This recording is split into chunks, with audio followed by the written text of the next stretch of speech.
সোনকালে খোৱা দেই সোনকালে খোৱা কাম কৰিবলৈ যাবলৈ দেৰিয়ে হ'ব 8টা বাজিব এতিয়া হ'ব মা খাইছো বাৰু মা আজি হৰখিতা আপা ঘৰলৈ যাবানে হৰখিতা বাহলৈকে যাম দেৰি হ'লে খং কৰিব যে সেইকাৰণে সোনকালে খাবলৈ কৈছো আকৌ হ'ব বাৰু মা মা ভোক লাগিছে ভাত হ'ল নাই বাৰু হৈছে ৰবা আৰু এইকেইজনীয়ে যে ইমান দেৰিলৈকে কামলৈ অহাই নাই মালতীজনী কেতিয়াকেনো আহিব আলু এটা কাটি দিব লাগিছিলে মা আলুটো দেখোন তুমিয়ে কাটি ল'ব পাৰা সিহঁতকনো কেলে পইচা দিছোঁ তেতিয়াহ'লে তেহেঁতিয়ে কৰিব আকৌ মোৰ হ'লে ভোক লাগিছে মই সেইবোৰ নাজানো দেই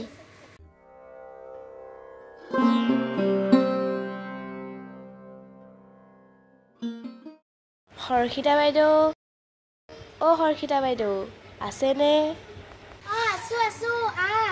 ইমান দেৰি কৰিলি যে আজি অলপমান দেৰি হ'ল আৰু আমাৰ তেখেতক কামলৈ পঠিয়াব লাগে যেন হ'ব কথা লেকচাৰ মাৰিব নালাগে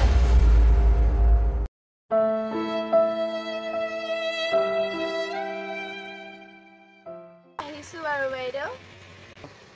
একো লৈ আহিলি যে কি কাম কৰিব বাইদেউ আমাৰ এইও কাম কৰিবলৈ জানে নহয় চব কামেই কৰিব জানো বাৰু ঠিক আছে দেখিম নহয় কিমান কাম কৰে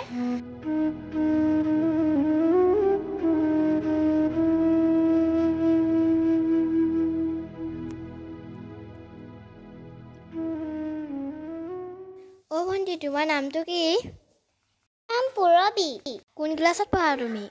মই আবেলি ক্লাছ 10ত হয় নেকি তুমি ইমান সৰুতে কাম কৰা যে কৰো আৰু উপায় নাই নহয় হয় নেকি মই যাওঁ দেই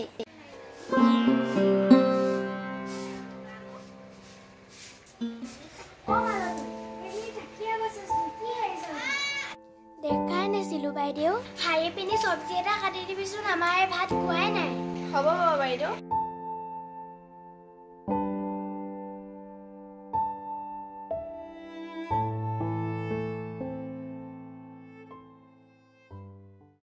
মাজনী ভাতকেইটা ভালকে খোৱা তোমাৰ কলেজ যাবই হ'ব এতিয়া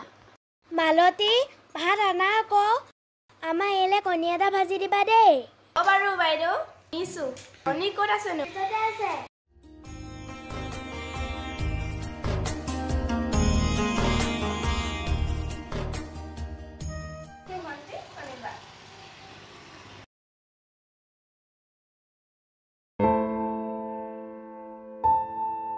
মাজনী এতিয়ালৈকে স্কুল ওলোৱা নাই যে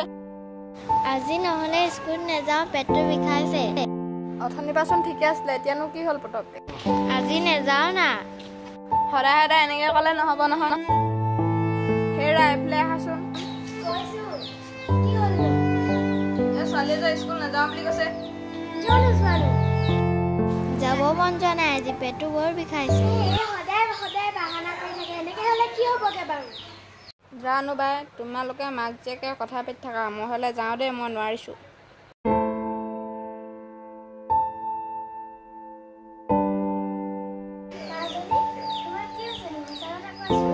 আজি স্কুল নাযাওঁ কালি হোমৱৰ্ক দিছিলে মই নকৰিলোঁ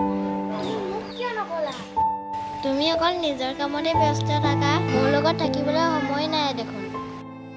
কথাটো হয় দিছে আমাৰ তেওঁতো কমচে কম ছোৱালীজনীক লক্ষ্য কৰিব লাগে কিবা হৈছে নেকি নাই তেনেকুৱা একো নাই আমাৰ আজি হোমৱৰ্ক নকৰিলে সেইকাৰণে মনটো বেয়া কৰি আছে স্কুল নাযায় মাষ্টৰ গালি পাৰিব বুলি বাইদেউ হোমৱৰ্কখিনি মই কৰাই দিওঁ নি আপুনি পাৰিব জানো মই মেট্ৰিক পাছ কৰিলোঁ নহয় তোমালোকৰ হোমৱৰ্কখিনি চাই দিব পাৰিম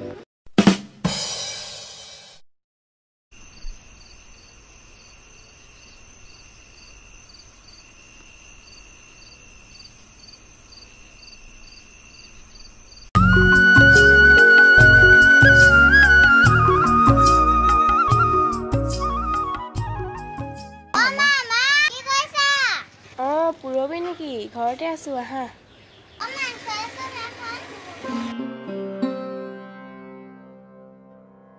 কিমান পালানো তুমি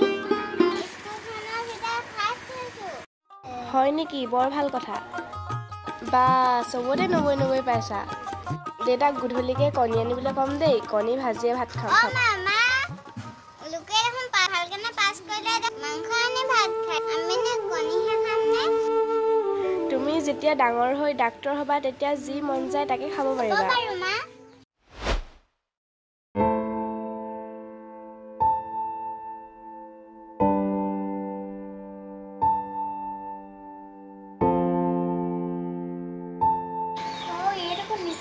কম নাম্বাৰ পাইছে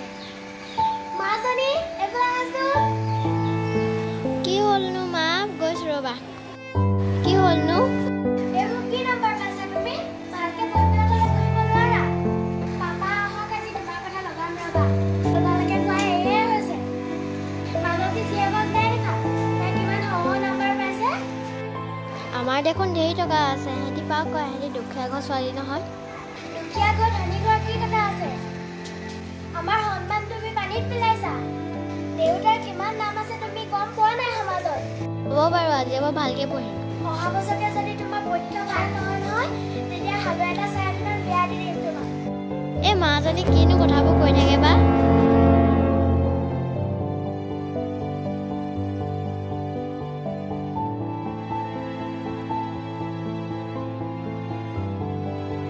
চিম্পি কি হ'ল তোমাৰ মই পৰীক্ষাত কম নম্বৰ পালোঁ সেইকাৰণে মোক মায়ে গালি পাৰিছে আৰু মায়ে মোক হালোৱা এটা চাই বিয়া দি দিম বুলি বিয়া দিম বুলি ক'লে দিব নেকি নিদিয়ে নহয় তোমাৰ বহীখন চাওঁ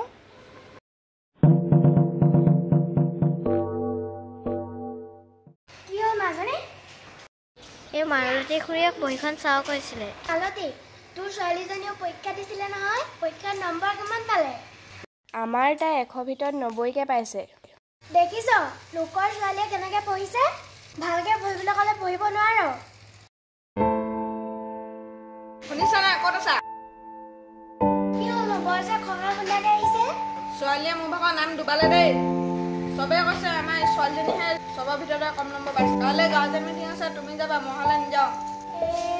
মই যাব লাগিব আপুনি নাযায় বহুত গালি পাৰিলো আপুনি আৰু নক'ব দে তাই তুমিয়ে ল'ৰাজনীক বেয়া কৰিলা মৰম কৰি গৈ মিটিংখন যি কাৰণে হৈছে আপোনালোকে গম পাইছে নহয় আমাৰ অঞ্চলৰ যিমানখিনি ছাত্ৰ ছাত্ৰী আছে চবকে সম্বৰ্ধনা জনাবৰ কাৰণে আজি মাতিছোঁ মনে মনে বহি থকা নাম লৈ গম পাবা নহয় আমাৰ অঞ্চলৰ পদুমপুখুৰী হাইস্কুলৰ পৰা অহা ছাত্ৰী শ্ৰীমতী ৰবি গগৈয়ে 90% মাৰ্ক পাই পিনে পাছ কৰিছে সকলোৱে তাৰ কাৰণে হাত চাপৰি বজাব লাগে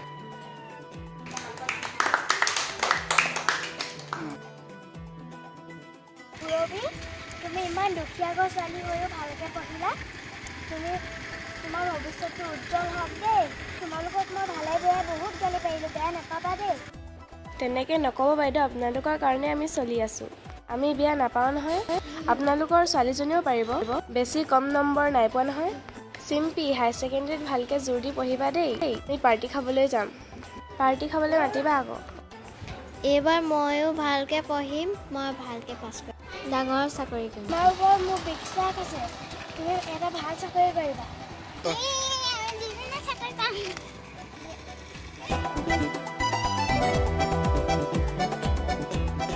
বাৰু ঠিক আছে তোমালোকে যাবা দেই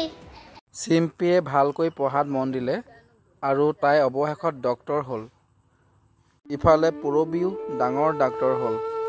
মাক বাপেকৰ জীৱনলৈ সুখ ঘূৰি আহিল আজি কাহিনীটো ইমানতেই শেষ হ'ল আৰু এটা কাহিনীৰে আপোনালোক সকলোকে লগ পোৱাৰ আশাৰে